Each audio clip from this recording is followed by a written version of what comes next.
groups to enter politics. Point of information. Sure. Do you not accept that political parties make it easier to enter politics since they can actually fund individuals who wouldn't otherwise be able to afford to engage in politics on their own? Well, the problem is that political parties only fund individuals of a certain political ideology, which is already provided with a lot of funding. For example, in the United States, the funding you get as a candidate for your own political opinion is provided to you as a party, which makes it for certain people easier to enter politics. However, that money makes it, on the other hand, harder for other people to enter politics because they don't have access to that funding, because they don't belong to that party.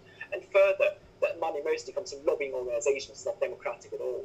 Because parties also give a way for people with money to enter politics, and engage more in politics, because it provides the structures to such people to spend their money more effectively to influence public policy. But in general, parties do limit accessibility. Parties make it harder for democratic processes to take place, and parties make it harder for individuals with opinions that might differ from the public opinion, or the public perception, to even be heard in public discourse. So, please stand with me, please ban political parties and make our systems more democratic. Thank you very much. I think that was about 5 minutes, I didn't really time. Perfect. Thanks, Maker, and for the first speaker from opening opposition. Hello. Again, sorry if I missed time or something. I haven't done this before. So we'd argue against the banning of political parties.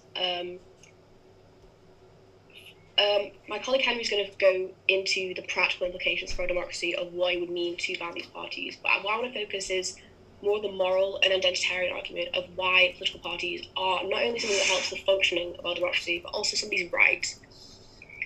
We'd like to draw people's attention to the wording of the motion. This isn't just that political parties potentially have some negative effects on democracy, or they could be improved, but it's that we would seek to ban them. And banning them would unequivocally infringe on our political liberties, and in particular, our freedom of association. Given that parties have existed in some measures for hundreds and hundreds of years, we would have to break up the entire existing political structure on which numerous people's careers hinge.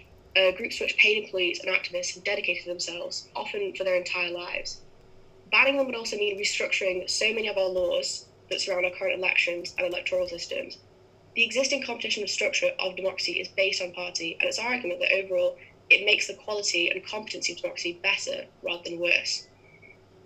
The opposition speaker mentioned that lobbying is something that's very pervasive against parties, and yes, but wouldn't this be even more pervasive when there would be a field of only individual candidates who could be spoken to directly by individual donors?